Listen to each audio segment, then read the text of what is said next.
Spell crafting and casting. Spell crafting. Throughout time, magic has been a way to connect and to shift energies for various reasons. Sometimes it is to tip the scales in your favor, to gain something needed to survive, to protect us, for justice when a system fails to do so, or to create an outcome you desire. It is both a spiritual and a physical act. It is only in recent history that we have had a slew of books and other resources to choose from concerning spellcrafting and casting. It was not that long ago that people created solely based on their intuition and cunning mind. Even folk magic, passed down over generations, changes and alters a little bit with every user using what they have, what they feel, and the land they inhabit. In modern magic, we think a lot of tools or ingredients, an elaborate setup, and a book or a tradition to follow. This generally was not the case for many of our ancestors. They used what was already a part of their life and environment, tools they crafted and made themselves. They were more apt to trust themselves, their souls, their spirits, deities, and unseen guides, following those instructions and crafting from them. There is nothing wrong with the modern availability of things. It is actually extremely good. It allows us to experience and expand perspectives and views, which leads us to new ideas, inspirations, and creations. It brings knowledge and wisdom from across the world, allowing us to expand our own understandings.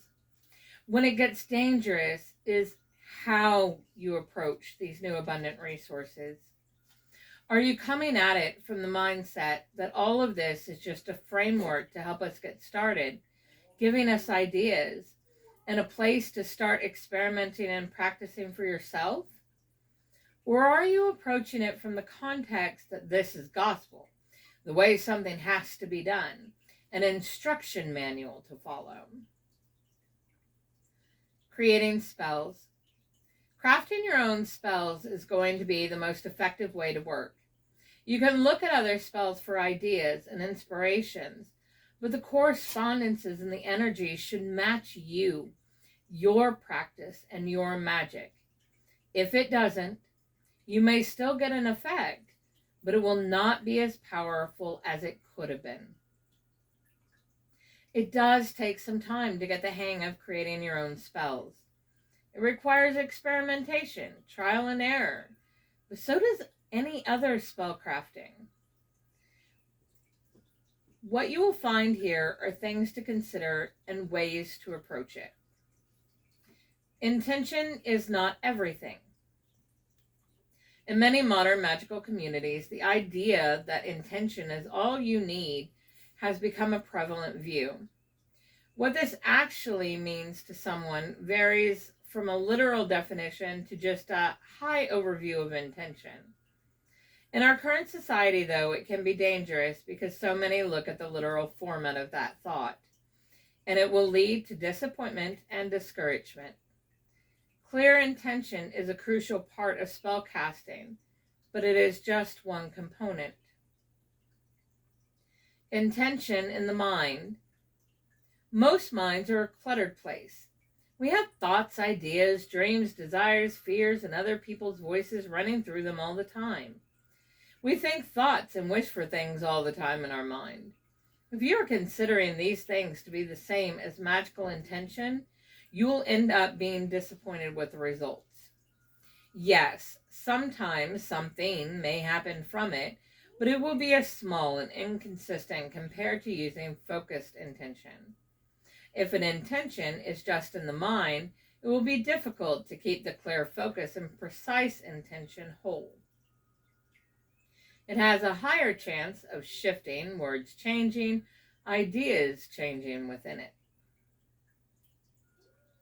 Intention and voice. Voice can be considered speech, music, or written. Each of these modes focuses, solidifies, and keeps clear direction for the intention. They are the representation and clear directions for the intention. Muddied by the muddied by the fleet workings of the brain and thought processes that can distort it. It allows you to really think and work out just the right wording energies that are needed that will manifest your intention and produce the results you want. Written format gives you the ability to look at it over a period of time and silently read it or say it out loud, keeping it fresh in your mind and energy. Speaking it out loud puts the power of vibration and frequency behind it to carry it outwards. Balance and intention. There is a balance when it comes to being specific with your intention. You want to be specific enough that there are less ways it can be twisted. For example, bring joy to my life. That's a pretty vague intention. Maybe what you're really asking for is more opportunities to find things that will bring joy into your life. What the vague intention may give you, though, is a small moment of joy. Perhaps getting a glimpse of a fox running across the road because you love foxes and never see them.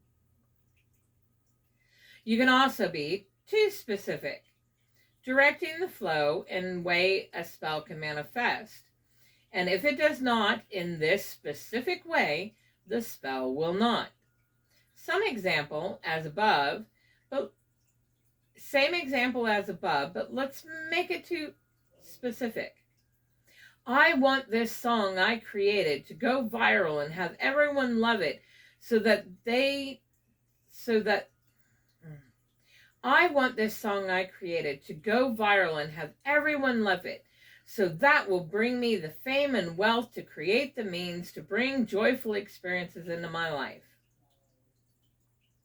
There could be many ways besides that one particular song to create the vision, and more than one way to create the means for joyful experiences besides fame. But you just pigeonholed the energy into this one very specific path. We are not the only soul working magic here. This means our intention may be canceled out by another's. The more we narrow the path it can take. Try to find a harmonious balance between the two. Specific enough to be clear as to what you want, but also enough room for the energy to manifest it its way. Power intention. Intention, the thought and words, are not enough. Emotion is the power from us that we feed that intention with. The more powerful the emotion, the more powerful the spell. Make sure that the emotion you are using, though, is aligned with the goal or outcome. If you're trying to work a healing spell and your emotions are filled with regret or anger, it will not go as planned. Action is the other side of power needed. If you are asking to bring something into your life, you need to be making room for it. If you're wanting a job, you need to be putting in applications. If you want to heal, you're going to have work to do. Magic helps boost our chances. It can create the right conditions. It can open the door, but we have to step through it. Intention is not everything needed to work magic. It is a crucial component, but that component needs fuel, focus, and action too. Representational magic. In a way, all magic is representational. Components in a spell are parts of or representations of specific energies, energy patterns. The flow of a ritual helps to shift our mind from the mundane to the magical realms. We build altars and sacred spaces with items that are connected to the energies we place there and focus our energy on them. It helps us to move our focus, thus our mind, senses, and energy, from the physical science-based world into the mystical, magical one. Both exist all the time within each other. We have just been conditioned to ignore the latter one. Children are the most receptive to the spirit and magical realms because they have not been taught yet to ignore them. They have imaginary friends and see and hear more than the adults around them. They see the veil more clearly. And as they get older, they are told these things are not real. It is just an overactive imagination. Schools condition them that for something to be real, it has to be able to be proven by the scientific method. Religion conditions them, generally referring to these things as dangerous and evil. That direct connection to and communication with divine is only for certain people, usually their hierarchy, and anything else must be trying to hurt them. Hollywood conditions them that for magic to be real, it looks like special effects. They tell them that the voices in their head have to be theirs, or they have a mental condition. At every stage, at every turn, we are conditioned by society in these ways. The more a person listens, the more they dismiss the unseen and train their brain to ignore it. It is in this brain training that we lose the abilities that allowed us to do these things. It's not gone, but silenced. The brain perceives way more information from our senses, soul, and body within our environment than we consciously process. It pays attention to the things that we've told it to pay attention to through repeated focus or denial. This is one reason representational magic can be a crucial tool, especially in the beginning. In the act of using it, focusing on it, and belief in the possibility of it, we are retraining our brain to accept it, to start allowing that type of information into the conscious mind so we can experience it. Having, holding, and physically experiencing something like an herb gives us the focus to help us connect to the energy pattern that is connected to it. If I want to get to know rosemary better, to start to build a bond or working relationship with it, physically interacting with it can help start to shift the brain's perspective. I believe that real belief comes from experiencing. When you are first starting out, you most likely will not have any noticeable concrete experiences. Those come the more you connect and shift the mind. What you do need is the belief that it is possible. It is possible to work a spell, that spirits are real, that other worlds can exist alongside ours, and so forth. By allowing true possibility into the mind, you are also directing the mind to allow that possibility into your reality. If you are new to your path or have not had profound experiences yet, work within representational magic. Use it to help you retrain your brain to bring the soul's senses, voice, and knowledge to the foreground, to open yourself up to experiencing the unseen and tapping your own power.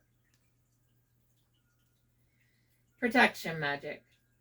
Protection magic is important, but it should not be the scare tactic it has become. There is such a thing as overprotecting, which leads you right back to the issue of not experiencing the magical and mystical. You put up too many walls, too many barriers, and even things that you want to let in cannot. Like all magic, balancing is key. When crane practitioners are first starting out, they are guided to focus on positive, enhancing, self-directed spell work and connecting with ancestral soul. Because you are dealing with spirits that are already a part of you and positive energies, so the need for protection is extremely low. A simple ward, talisman, or protective stone would be more than enough to get started.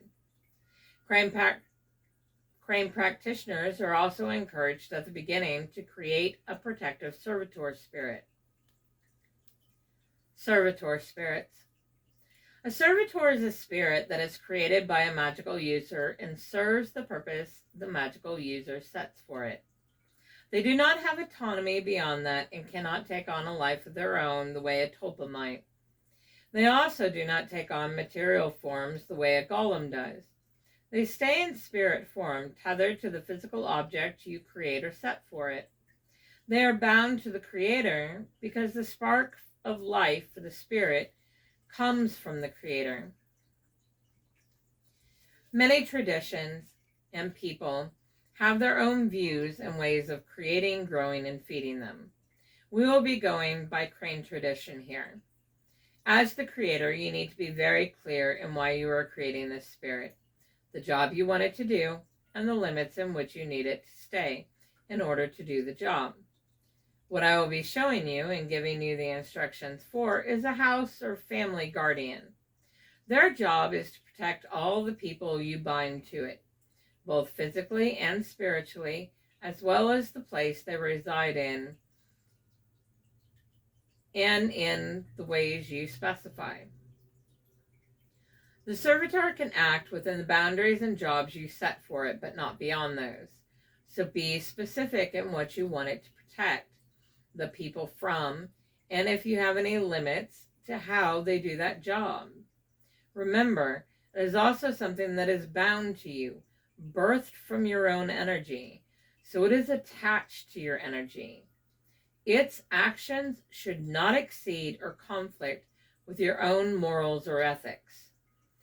Be sure not to say something generic like, protect me from any harm, because that also means you may not experience needed storms or challenges for your own growth.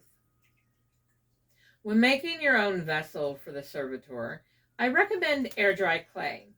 It's cheap, doesn't require any special equipment, and the drying process works well with the spirit setting up as well. You can also purchase an item or statue for your servitor to house. If you do this, be sure to completely cleanse it physically and energetically. Items you will need: a personal sigil, something that represents you and symbolizes you. A strand or two of hair from all the people you want to protect, if more than just yourself.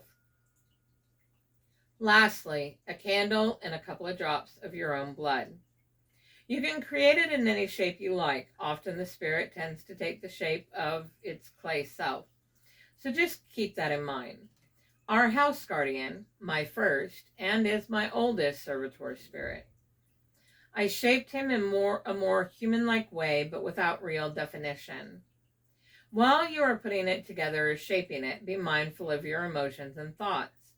Be in a mental space that is completely focused on the creation and goals of it.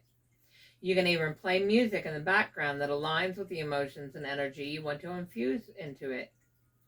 Stray thoughts or unaligned emotions can seep into this spirit if you are not mindful, and can create some issues down the road. The blood from the caster is important in my opinion. You are using your energy to create something where there is nothing. Blood is a direct link to the personal energy carrying your DNA and infusing that into the clay as it dries. You only need 1 to 3 drops, and it can be gotten by just pricking your fingertip. If you are creating a servitor, put the drops of blood inside it. If it is a statue or other vessel item, put it on the bottom or the back. Growing and feeding a servitor spirit. It takes time to grow the strength up in growing and feeding a servitor spirit. It takes time to grow the strength up in the spirit. It starts with a piece of your energy and the energy of the first candle to boost it. The first month is crucial in beefing it up power-wise. I would recommend giving it 30 minutes to an hour of your time a day during this time period. Light a candle, sit with it, focus on the energy feeding it, and talk to it. You can talk about the job you want it to do, why, and give it gratitude. The energy being released from the candle will feed it. Your voice vibration will feed it. Your energy projected onto it will feed it. Feeding a servitor or any living spell is important. It seems like a lot in the beginning because you are growing it, similar to the way a baby grows in the womb. After a while, the need for feeding lessens, and what that feeding looks like changes. Our house guardian has been with us for many years. Everyone in our family, including my kids, give it gratitude for the job it does, and they talk to him. Some more than others. I still feed him candles while I sit and talk with him. He also has a special place at the center of activity in our home so everyone sees him and thinks of him. Different servitors for different jobs.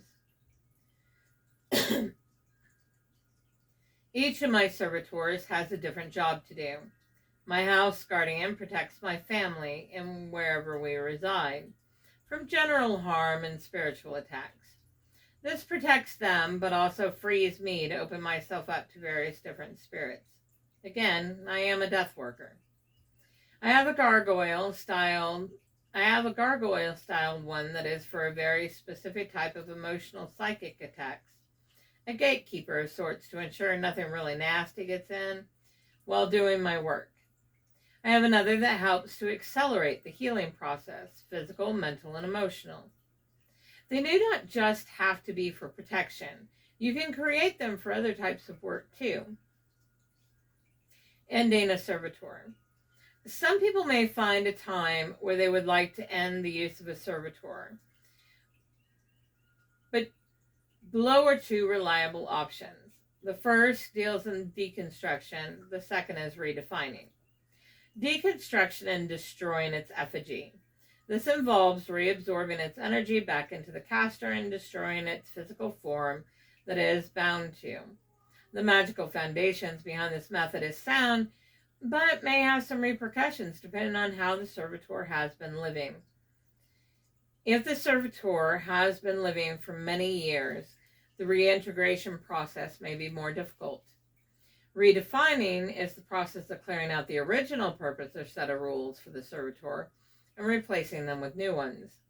This can get a little tricky, and you want to try and align the new type of job to be in the same ballpark as the old one. For example, you might find it more difficult to move a guardian servitor into the role of a procurer or prosperity hunter from the perspective of bringing in new money and opportunities. This process will take a little time and require some intense feeding, again, to help solidify the new rule sets. The advantages of using servitor spirits as your primary protection are numerous. They are always on and working their job. They are directly linked to you and cannot be altered by outside interference. They get stronger over time and a real powerhouse when it comes to protecting. But because they are doing the work, it allows you to not worry about that aspect, and so you can focus on others. They can also be a great companion on your magical journey. Bonded allies. The last protection I will cover here are your bonded allies. Deities, ancestors, and even certain land or unseen spirits that you have built a strong bond and working relationship with. They can be some of your most powerful protectors. Not all of them may take on this role, but in my experience, your main ones will. They have a vested interest in you. My goddess has never failed me in this regard. It does not mean nothing bad will happen to me. We grow through our storms, but it won't be detrimental. My Ozark women are my alarm bell. They will warn me of incoming dangers.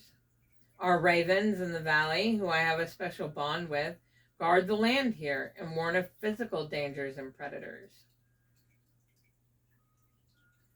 Cleansing.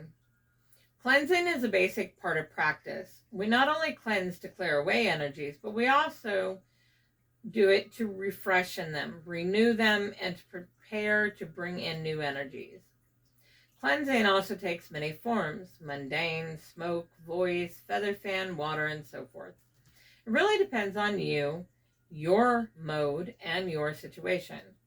Not everyone is in a space or health to do the commonly associated smoke cleansing, so they use other methods. No matter what you are cleansing, yourself, a space, a house, an object, start with the mundane cleaning aspect. Mundane cleaning is often overlooked, but is also one of the strongest actions. It stirs up and removes all the stagnant energies that may be around. Stagnant energies in themselves are not negative, yet they can turn that way and can create a lot of issues energetically. Think of it like a bowl of still water. At first, it's just pure water. Over time, because there is no movement, it starts to attract and collect things. The water starts to turn sour and become toxic. Stagnant energy is the same. So the goal is to touch, move, and clean everything you can in that space to clear all of that away. Another commonly missed aspect about cleansing is what comes next. After a space has been cleansed, many magical users will reset or refreshen the wards they have in place. This is a good practice for protection work, but it isn't where we should stop. Think about it. You just cleared away all the energies in a space or object, leaving it a blank slate. Blank slates can attract all kinds of different energies, and not all are ones you want.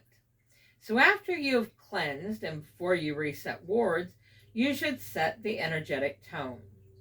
The energetic tone can be thought of like a theme for the space. If it is a living room shared by others, perhaps you want to set the energy for harmony and joy. By doing this, you start attracting those similar energies into the space or object. If it is a house, you can set each space individually or the house as a whole. I tend to find your altar spaces and other sacred spaces reset the energy as you put each piece back into it. It is suggested to rearrange some of the items as you put them back to create new flows of energy. The two big takeaways here: stagnant energy can be just as bad as negative, so it's important to be aware of the spots that can hold them. Cleansing is good, but you also want to bring something back in to attract the right kind of energy back in. Blending magic and mundane. Infusing magical cleansing into your mundane cleaning tools can save you a lot of time and energy. Sigils, runes, words are all the simplest way to do this. You can write or place them on your broom handle, vacuum cleaner, mop bucket, and so forth.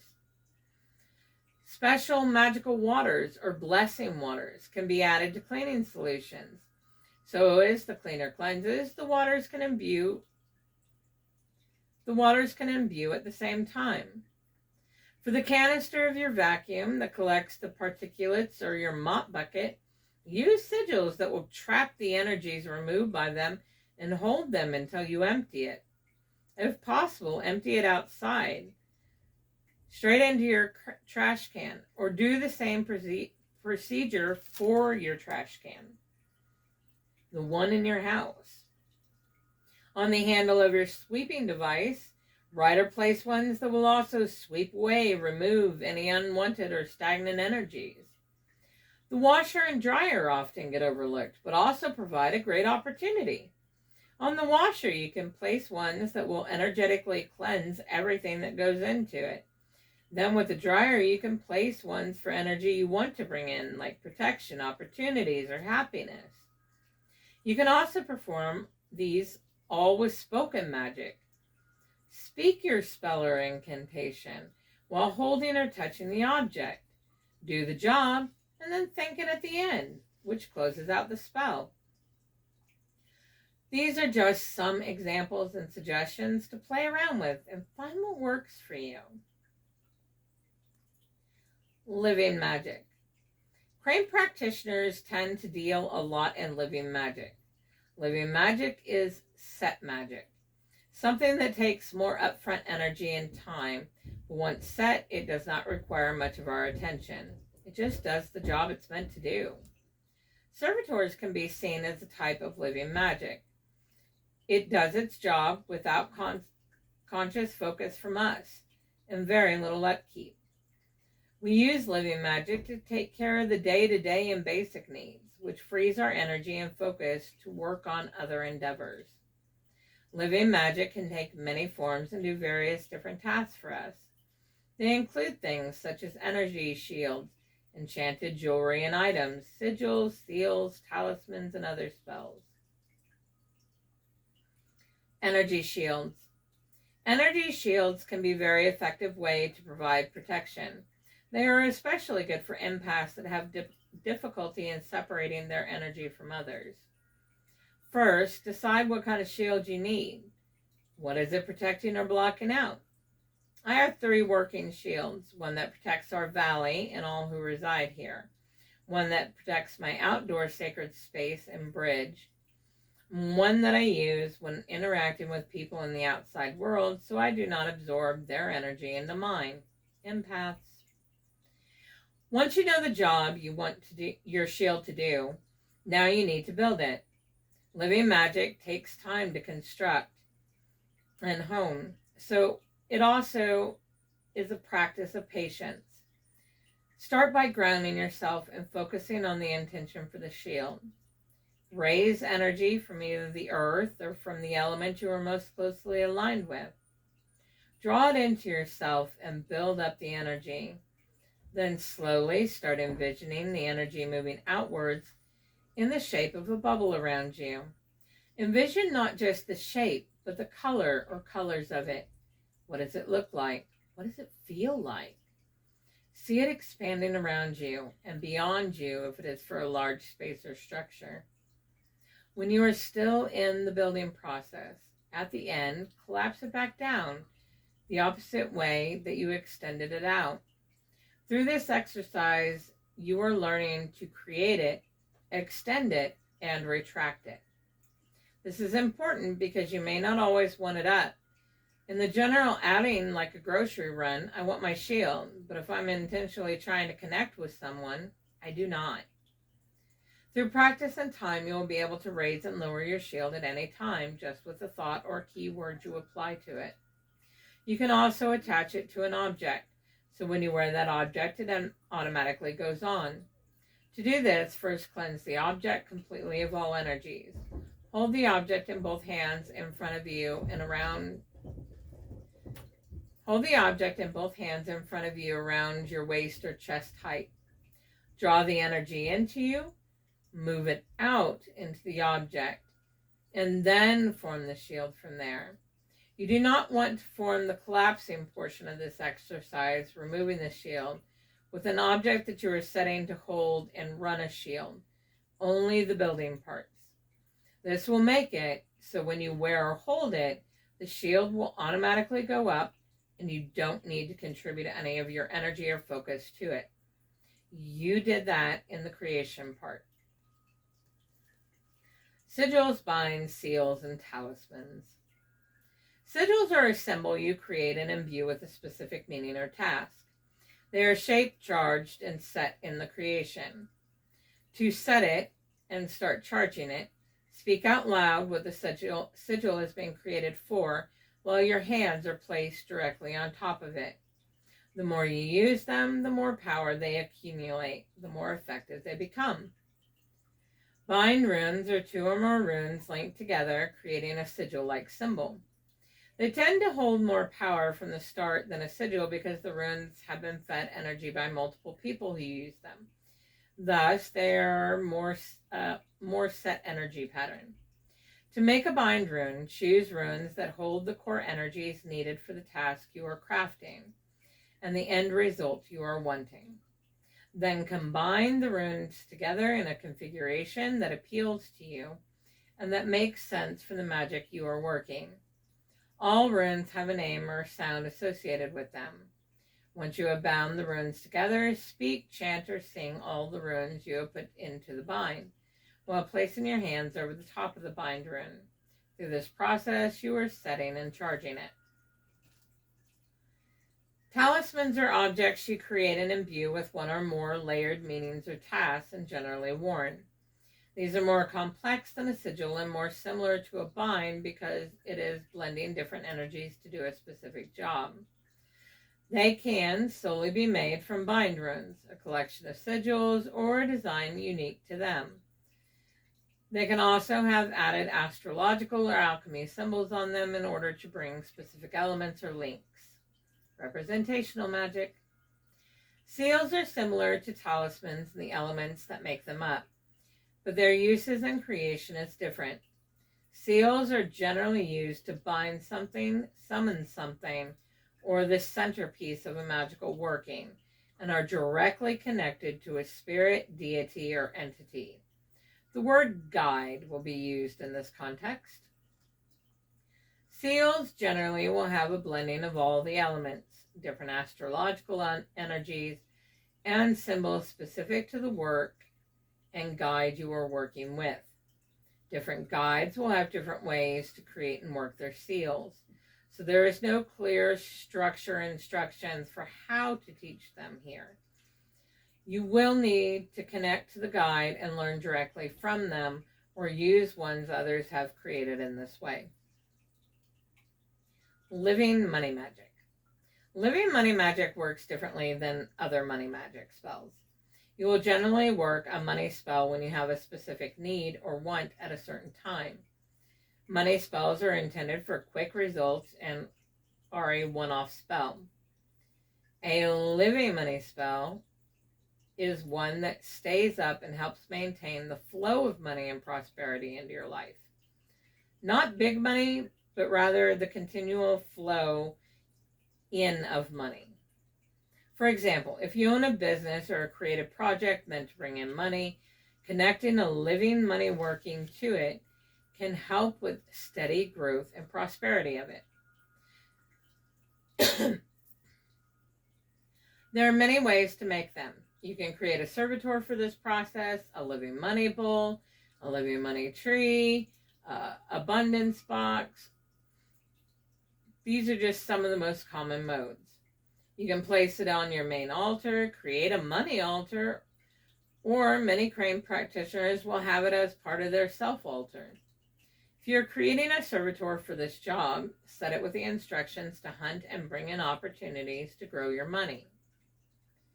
Money bowl. Just an example. Any bowl will do, but one that has representations for you of wealth, either in color or design, will work best. What you put into the bowl depends on your symbolism. Dry rice, beans, or corn tend to be common bases. You can add herbs, coin, money, sigils, or anything else that represents wealth or growing money. On a piece of paper, you can draw Ushar's seal of money and wealth to place under the bowl, adding in that energy. To set the bowl and initialize the charge, hold it in your hands or hand over it. Speak to it the intention or work it is to do. If it is connected to a business or venture, state that. You can also burn a candle directed at feeding the energy to it. At least once a week, stir it up clockwise or add to it. Even loose change will work. Once a month, new moon is a perfect time. Cleansing and replacing any items that are food, herbs, perishable related, reset and recharge. A money tree is a simple process, but instead of a bowl, choose a small figurine, statue of a tree that represents a money tree. You can place it on a plate or straight on your altar and put the other items around it. Magical waters. Magical waters are easy to create and can pack some serious power. Sun and moon waters are waters that have been charged in specific moon or sun phases in order to imbue them with energies of that phase. You can add herbs, plants, or crystals to infuse the energies into the water. You can place a sigil, bind rune, or seal, or words on the outside of the container to infuse those energies. Or you can simply use your voice, speaking out loud to the water, and use the power of vibration of the voice to infuse the energies and intentions directly into the water. Be mindful of your emotions in this act, because the water will absorb that as well. If you plan to ingest the water, then do your research on anything you put in it. There are many plants and crystals that can be harmful if ingested.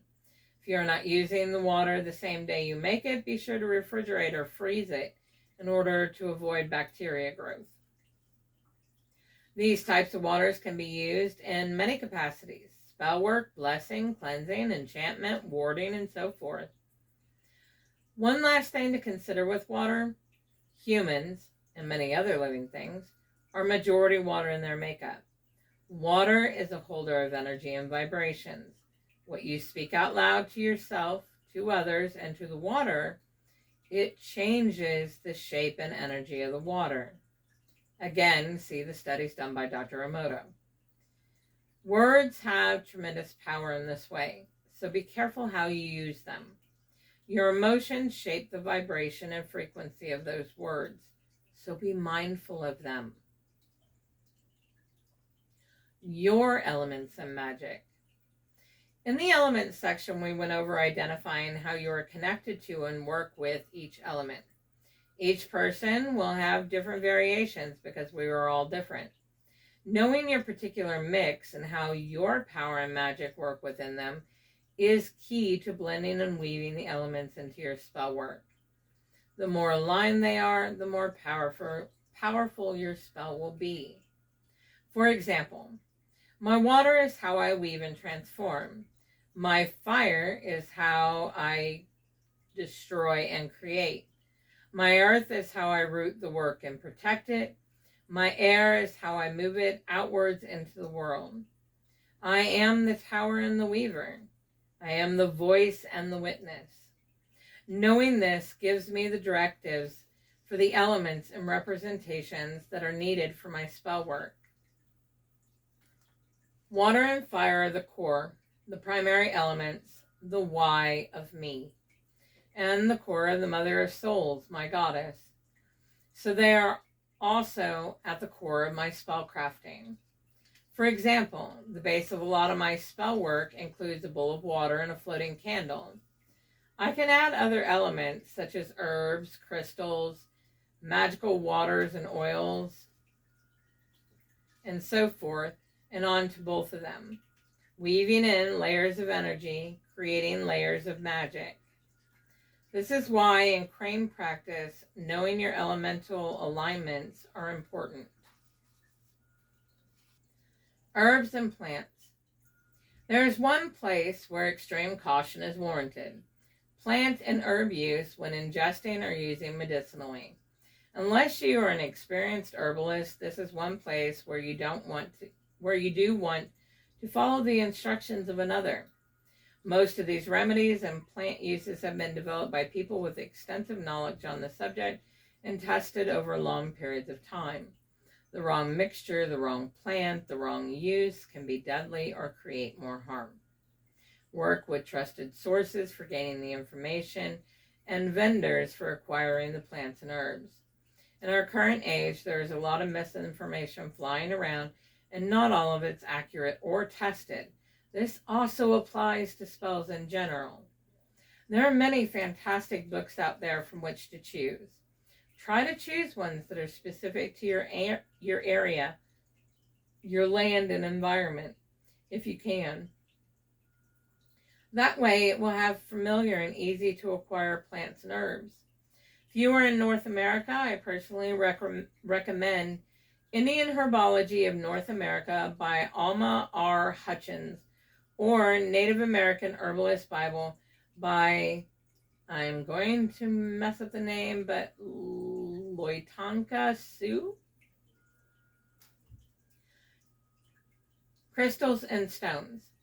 Crystals and stones are directly connected to the energy of the land, to earth. They hold that energy as well as their own energy. This means the memory, history, and current energies of the land it comes from can change the core energy of a crystal or stone. It is why you can have 3 different pieces of clear quartz, but each one may have a completely different energetic field to them because they are sourced from different places. Very few crystals or stones are only found in one place. As crystals and stones have been popularized and commercialized, 2 problems have arisen. The over-harvesting of certain ones and imitation or man-made ones have crept into the market. Some of the fake ones are so well done, it's hard to tell. So if you have the means and availability to buy from trusted sources, it is recommended. If that is not an option for everyone though. So just keep these aspects in mind. There are crystals and there are stones. Though most use the term interchangeably, how they are created, their makeup, and their abilities are different. It is like saying water and fire are the same. When choosing a stone or crystal to work with, I would research and understand the geology and formation of them from a scientific perspective. It will help you to better understand the type of energies that has been infused into it.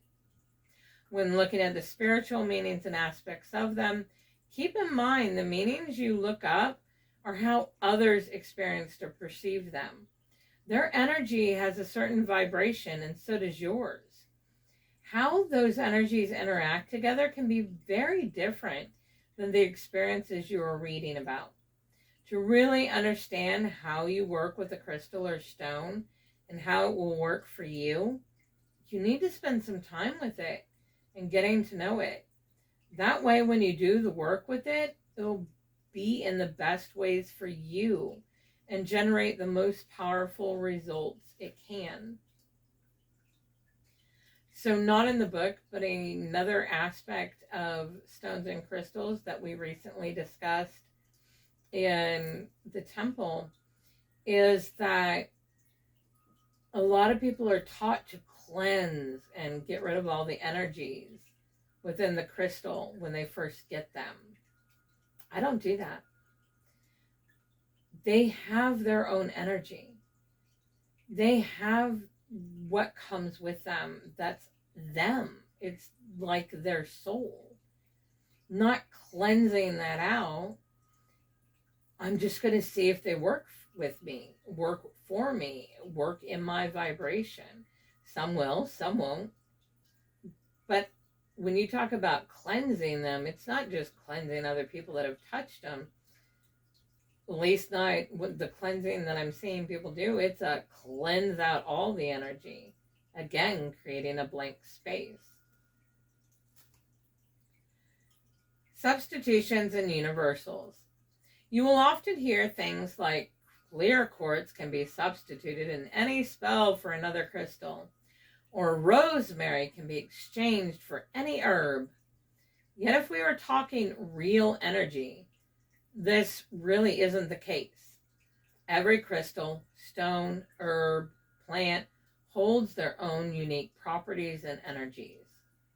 There are some that have the ability to absorb other energies or be more universally compatible, but these are not the same thing as equal exchange.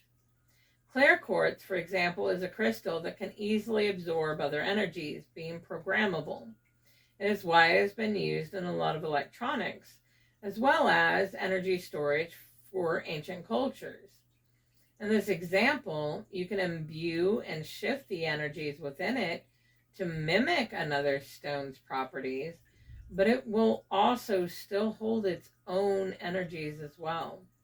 So you have to take that all into consideration.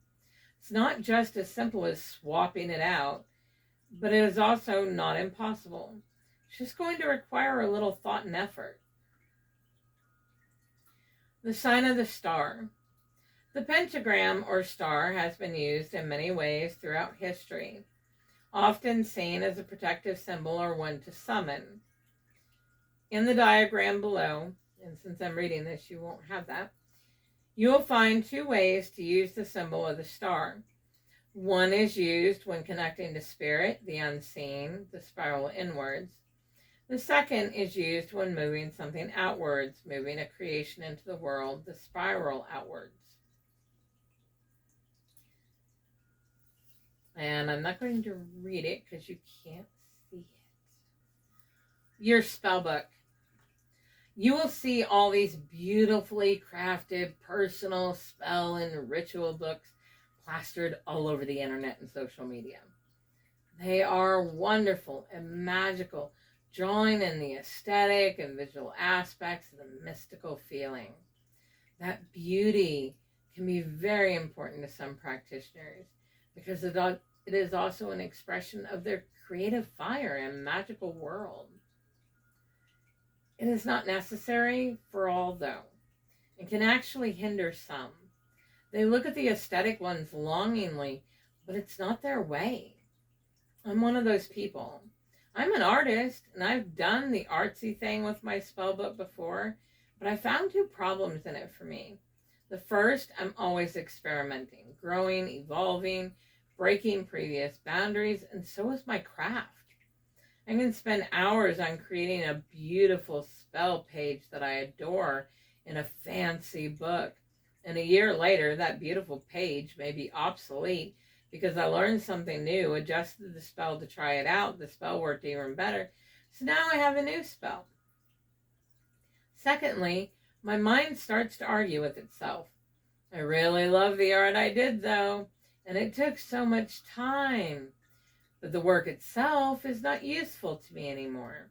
Sure, if I had the time to spend in art creation, it was my passion and part of my path, it would be worth it. It would be worth it. It's not, though, and I don't have that kind of free time. I am an artist, but I use my art differently. Notebooks and binders. I love just plain old spiral notebooks and binders. Spiral notebooks are easy to carry around, work well, take away the idea of perfection, so your focus is firmly in just the work. It frees you to go back and make notes on the pages in reflective work without worrying about messing up the book. Spiral notebooks are easy to store in a chest or bookshelf or other places. If you love the aesthetic look, you can always transfer them into a pretty book later or use a binder. Ring binders can be great because they allow for change and growth. That spell that is outdated now, just create a new page for it. Take the old one out and replace it with a new one. If you don't want to lose the art or old spell, store it someplace else. The most efficient spell book is going to be one that reflects and matches where you currently are in your practices. The old stuff is good for reflective work, to show where you've been, and to help others to get started if you share it. But if you're not using it anymore, it's taking up space. To make room for something new, sometimes other things need to be cleared away. Spell books are personal and what appeals to you personally. There's no right or wrong. I still use spiral notebooks for my day-to-day, but my spell and ritual book is now a wooden recipe box. I can organize all the categories of spells easily. To use one, I just have to pull out a small card instead of managing a big book in my space or having to cart the whole book around. I can get artsy if I want to or just have it plain. When something becomes outdated, I just switch the card and put the old one in another box. The box itself is also fantastic and looks so old world, which adds to my aesthetic.